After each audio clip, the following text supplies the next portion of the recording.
Welcome back to the deep dive. We've talked before about the magic of play therapy itself, what it looks like inside the room. Right, with the sand tray and the art, Yeah. when the child is really in that flow state. Exactly. But today, we're shifting the focus because the therapy room, well, it's just one part of the whole equation. It is. We're looking at the entire therapeutic journey, but through your eyes, the parent's eyes. And for you, that process, I mean, recognizing the need, finding help, all the logistics, it can feel like a maze, can it? A poorly signposted maze, yeah. Yeah. Especially when you're already feeling that emotional strain. So our mission today is to give you that roadmap. We've looked at sources that explain every single step. From that first uh-oh moment, that red flag. All the way to checking credentials, budgeting, and maybe most importantly, setting realistic expectations. We want this deep dive to make it all feel structured, transparent, and, genuinely supportive. Let's start there then. Okay, let's unpack that first critical moment, the red flag. It's that dawning realization, isn't it? You notice a change. A sustained change, maybe in their mood, or new anxieties, or just an intensity that feels off. And the uncertainty hits you immediately. Is this just a phase? Do we need to get professional help? It's a really tough spot. So this is where the sources stress that first crucial dialogue. And it's not with a therapist. No. The first logical step is to talk to the people who are closest to your child. Teachers, childminders. Relatives, coaches, anyone in their daily life. Why is that so critical right out of the gate? Why not just call a specialist? Because it creates a safe space for others to share what they've seen. Oh, that's interesting. So they might have noticed things but not said anything. Exactly. They might hold back because they're worried about overstepping or causing you more worry. But if you open that door by saying, I'm concerned about X. You give them permission to say, I've noticed that too in the schoolyard. And suddenly you have a much fuller picture. It's invaluable data. So the parent has talked to the teacher, the grandparents, they've gathered their data. What's next on this roadmap? The next step is mandatory, according to our sources. The GP visit.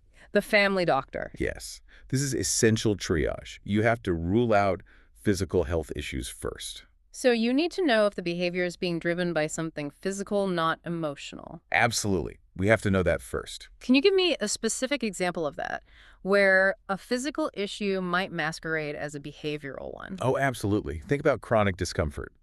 If a child has persistent stomach aches, that constant pain drains their emotional reserves. So they'd be more irritable, more prone to meltdowns. Exactly. They might seem perpetually anxious or have these huge mood swings. You, the parent, see a behavioral problem. But the root cause is physical. That makes so much sense. One source even mentioned something like pinworms. They cause irritation, they disrupt sleep. And the result is a child who seems incredibly anxious and can't regulate themselves during the day. But the problem isn't psychological, it's physiological. Yeah. Rule out the physical, then we can look at the rest. And in a system like the one in our Irish sources, there's another benefit, right? Yes, a very practical one.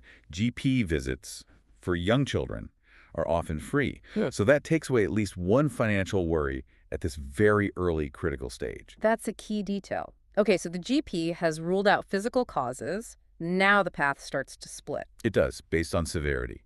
If the GP sees something severe, a significant risk, they might refer on to CAMHS. Child and Adolescent Mental Health Services, that's the more high-risk pathway. Yes, for more complex cases. But for what we'd call mild to moderate issues, which is really play therapy's sweet spot, the referral is usually towards an educational psychologist or a play therapist. And let's just confirm the eligibility. The sources mention a pretty specific age range. They do. The standard is ages 3 to 12. That's because these children are still fully in that developmental play stage. Play is their language. Is that a hard and fast rule, the 3 to 12? It's more about developmental stage than chronological age. A therapist might take on a, say, developmentally younger 13-year-old if play is still their best way of communicating. But generally, outside that range, you're looking more at talk therapy. So it's a strong guideline. Now, the sources also talk about a self-referral route, bypassing the GP. When is that okay? Self-referral is really for when the parent is absolutely confident the issue is not physical. And they can link it to a specific event. Yes, a clear life adjustment. The parent knows the cause isn't physiological, it's situational. Can you give us some examples of those triggers? Big environmental shifts are common, like moving to a new country, all this stress of a new school, a new culture, Or something like bullying. sustained bullying, yes, or major family changes, a recent bereavement, or the emotional fallout from a parental separation. When the cause is that clear, you can often go straight to the therapist. Right. So the parent has identified the need, they've chosen play therapy. Now we get to the intake process itself. Correct. The first step is usually just a quick phone consultation. To share the main concerns, check logistics. Exactly. If it sounds like a good fit, you schedule the full intake consultation. And this is where the therapist does their own deep dive. What kind of detail are we talking about here? Everything. The child's whole history, medical, developmental, their personality, routines, relationships, and of course, the specific challenges you're seeing. But it's more than just information gathering, isn't it? This meeting is where you set the goals. This is where it gets really important. This is what stops therapy from feeling like this endless, abstract thing. Because if the goals are vague, it's just draining for the parent. Completely exhausting. A parent might say, I just want my child to be happy. And of course they do, but that's unmeasurable. It sets you up for disappointment. It does. The goals have to be realistic, observable, and attainable. So we're moving from a feeling happiness to a behavior you can actually see. Give us an example of a good measurable goal. Okay, two common ones. Let's say a child has severe anxiety about going to school. The goal isn't to not be anxious. It might be the child will attend school 3 days out of 5 this month without a significant meltdown. That's so concrete. Or for a child with night terrors, the goal could be sleeping through the night without a nightmare 3 times this week. There's small, achievable wins. And those small wins build up, they create visible victories, and that changes the whole family dynamic. That's a powerful distinction. So after that intense intake meeting, the sources highlight one last thing, the summary email. Oh, that email is essential. It's for clarity, for support. You've just downloaded so much information, your memory's shot, you're emotional. The email is your reference point. Exactly. It recaps everything, the advice, the steps for you to take it home, any follow-up recommendations for school or the GP. And it defines the scope of the therapy, what it can and, just as importantly, cannot do. That is so critical for managing expectations from day one. So it makes it clear that play therapy isn't going to, say, cure a child's ADHD or autism. No, it will not cure an underlying neurodevelopmental condition. The focus is on helping the child cope with the emotional experience of having that condition. Building skills, creating a more positive story for themselves. Precisely. Okay, goals are set, expectations are managed, the sessions begin. What should a parent expect structurally? For a mild to moderate case, you're typically looking at around 12 child sessions, plus 2 parent-only sessions, so 14 in total. But I imagine that's not set in stone. Not at all. Evidence-based studies often point to 16 sessions as a more robust minimum for real lasting change. But it's flexible. Parents can adjust based on their own availability, their finances. Open communication is key.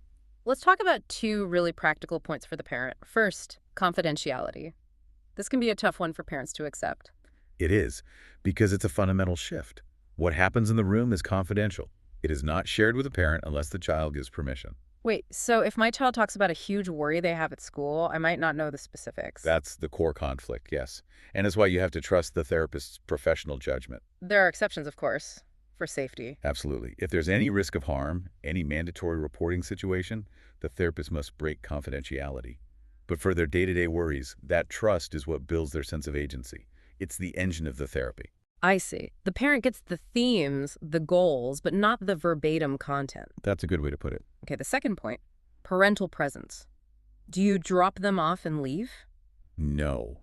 Parents are required to stay in the clinic during the session. And that's mainly for practical reasons. It is. A child might need the toilet, or feel unwell, or just need a quick check-in with their parent if they feel overwhelmed.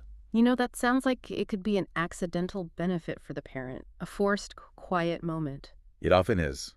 A lot of parents are surprised by how much they enjoy that waiting time. It's a moment to just breathe. And what about location? Are schools generally accommodating? Very. They recognize the importance of this work. But many families do prefer private sessions. It creates a clear separation from the school environment, which can really help the child relax and open up. Let's switch gears to the thing that causes the most stress for so many families. The cost. A huge factor, yes. Mm-hmm. Play therapy is overwhelmingly private. Our sources cited a typical range of about 65 to 105 per session. That's pretty wide range. It is. It depends on the therapist's location, their experience, their qualifications. Are there any relief options to help with that? Yes, and this is where that initial GP referral can be really helpful again. With a formal referral, your health insurance might cover part of the cost, and tax relief can sometimes apply. But the key message is that therapists are often willing to work with families to find a solution. Beyond the cost, how do parents vet a professional? What credentials should they be looking for? This is non-negotiable. You have to check. Look for membership in a governing body, like Play Therapy Ireland. Ask for proof of supervision of ongoing professional development. And the sources broke down 3 different levels of practitioner, which I thought was really useful. Yes, and the key difference often comes down to directive versus non-directive therapy. Can you just quickly explain that difference? Of course, non-directive is child-led. The therapist follows the child's lead entirely. Directive means the therapist might introduce a specific activity or game to guide the session towards a particular goal.